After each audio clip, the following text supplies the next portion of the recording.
Good morning. Financial management subject में हमने last time discuss किया था नेचर ऑफ फाइनेंशियल स्टेटमेंट्स।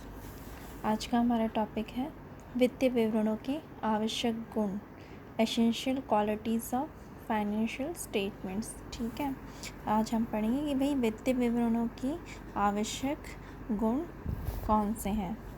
वित्तीय विवरणों का उपयोग अंशधारियों, विनियोक्ताओं, वित्तीय संस्थाओं, श्रम संघों आदि द्वारा किया जाता है। यानी कि वित्तीय फाइनेंशियल स्टेटमेंट्स के यूजेस किस किस के लिए हैं? इन्वेस्टर्स के लिए, शेयर होल्डर्स के लिए, डिबेंचर होल्डर के लिए, मैनेजमेंट के लिए, इंस्टीट्यूशंस के लिए, जो फाइनेंशियल इंस्टीट्यूशंस होते हैं उनके लिए। इसीलिए वित्तीय विवरण कैसे होना चाहिए? सुस्पष्ट, विस्तृत एवं उद्देश्यपूर्ण होना चाहिए। ठीक है, एकदम क्लियर, डिस्क्रिप्टिव और एकदम ऑब्जेक्टिव होने चाहिए। अब हम एक एक करके क्वालिटीज़ लेंगे फाइनेंशियल स्टेटमेंट्स की, जिसका पहला पॉइंट है पूर्णता, यानी कि कंप्लीटनेस। कि भाई वित्तीय विवरण में जो सूचनाएं दी गई हों कैसी होनी चाहिए? पूर्ण होनी चाहिए। ठीक है, अगर वित्तीय विवरण में दी गई सूचनाएं अपूर्ण होंगी तो वो कोई मतलब उसका कोई उद्देश्य, उसकी क्या पूर्ति नहीं होगी, वो असफल रहेगा। ठीक है, इसीलिए वित्तीय विवरणों में जो सूचनाएं हैं वो कैसी होनी चाहिए? पूर्ण होनी चाहिए। सूचनाओं की पूर्णता के लिए आवश्यक क्या है?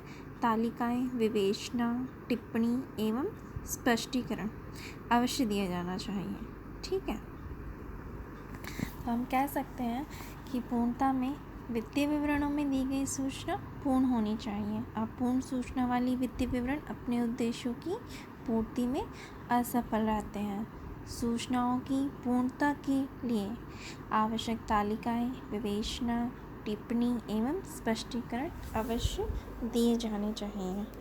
हमारा नेक्स्ट पॉइंट है प्रासंगिकता, यानी कि रेलेवेंस। सेकेंड पॉइंट हमारा क्या है? प्रासंगिकता।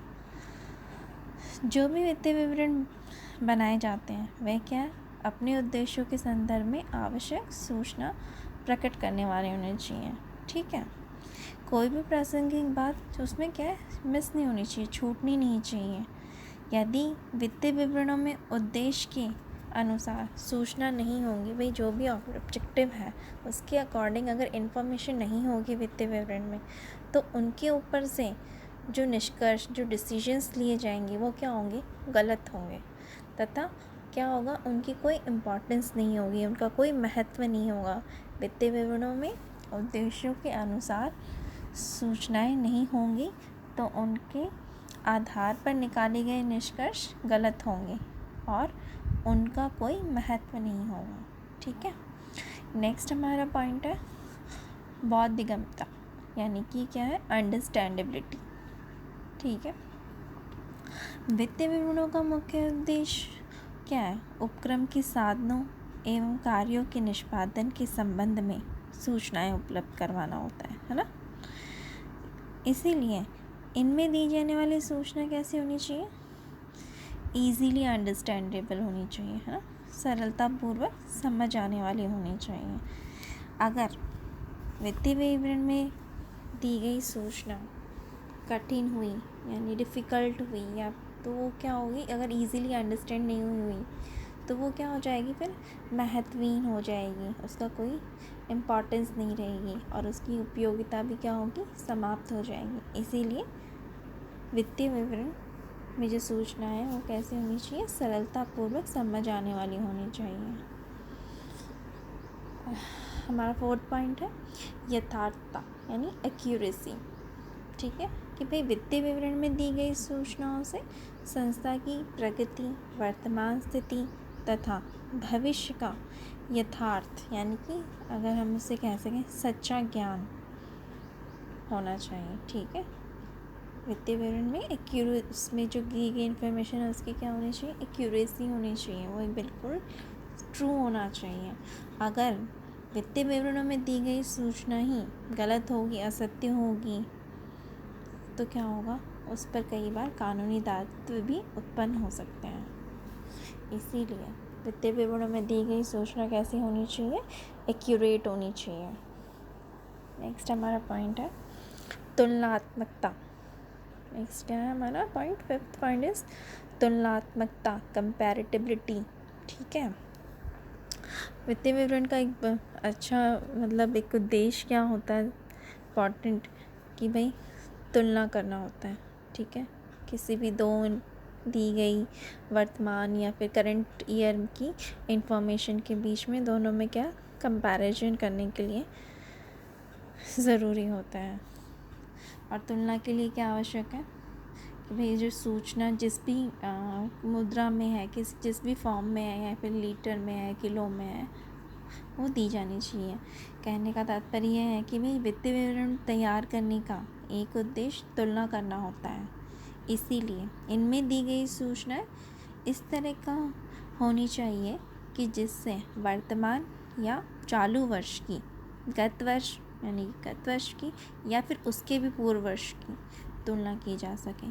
तुलना के लिए आवश्यक है कि सूचना मुद्रा के रूप में अथवा किसी अन्य समान इक्वल माप जैसे किलो, लीटर, मीटर या घन मीटर में दी जानी चाहिए। नेक्स्ट हमारा पॉइंट है शीघ्रता यानी कि प्रमोटनेस। आवर 6th पॉइंट इज शीघ्रता। वित्तीय विवरण वित्तीय अवधि की समाप्ति पर तुरंत उपलब्ध होने चाहिए। जो भी हमारे वित्तीय अवधि है उसके बाद में ही वित्तीय विवरण हमारे क्या होने चाहिए, उपलब्ध होने चाहिए। ठीक है, अगर वित्तीय अवधि के बहुत टाइम बाद अगर हम फाइनेंशियल स्टेटमेंट्स को प्रिपेयर करते हैं तो उसका कोई यूज़ नहीं है, उसका कोई ऑब्जेक्टिव नहीं रहेगा। ठीक है, इसलिए बहुत देरी से तैयार किए गए वित्तीय विवरण उद्देश्यहीन तथा उपयोगिता रहित हो जाते हैं। हमारा नेक्स्ट पॉइंट है विश्वसनीयता यानी कि रिलायबिलिटी। वित्तीय विवरणों में दी गई सूचना कैसे होनी चाहिए, यथार्थ होनी चाहिए। जो वित्तीय विवरण है वह विश्वसनीय होते हैं उससे, अगर सूचना उसमें दी गई अगर यथार्थ है। विश्वसनीय वित्तीय विवरण ही निर्णय लेने के लिए उपयोग किए जाने चाहिए। ठीक है, हमारा लास्ट पॉइंट है विश्लेषणात्मक यानी कि एनालिटिकल। फाइनेंशियल स्टेटमेंट्स कैसे होने चाहिए, एनालिटिकल होने चाहिए। ठीक है, वित्तीय विवरण विश्लेषणात्मक होने चाहिए। वित्तीय विवरण में किसी तथ्य को ही प्रकट करने वाले ना हो, बल्कि सिर्फ मतलब किसी भी चीज़ को, किसी भी तथ्य को, किसी स्टेटमेंट को सिर्फ वो शो ना करें, बल्कि क्या करें, उसके जो स्टेटमेंट के पीछे जो कारण है, जो रीज़न्स हैं, वो भी व्यक्त करने वाले होने चाहिए। फॉर एग्ज़ाम्पल, उदाहरण के लिए अगर कोई संस्था में लाभ बढ़ा तो उसके क्या कारण हैं, ये भी हमें उन वित्तीय विवरणों से, उन फाइनेंशियल स्टेटमेंट से हमें ज्ञात होना चाहिए, पता चलना चाहिए। ठीक है, इसी तरह वित्तीय विवरणों में क्या है भाई, वित्तीय विवरणों में उपयुक्त के अतिरिक्त यानी कि जो हमने अभी जो डिस्कस किए ये जो पॉइंट्स हैं, पूर्णता, प्रासंगिकता, बौद्धिकमता, एक्यूरेसी यानी यथार्थता, तुलनात्मकता, शीघ्रता, विश्वसनीयता, विश्लेषणात्मकता, इनके अलावा ये क्या सरलता तथा महत्वपूर्ण तथ्यों पर शीघ्र ध्यान आकर्षण करने के गुण भी होने चाहिए। इन गुणों के अलावा भी क्या होना चाहिए भी, शीघ्र ध्यान आकर्षण करें ऐसा भी गुण हमारे फाइनेंशियल स्टेटमेंट्स यानी कि वित्तीय विवरणों में होना चाहिए।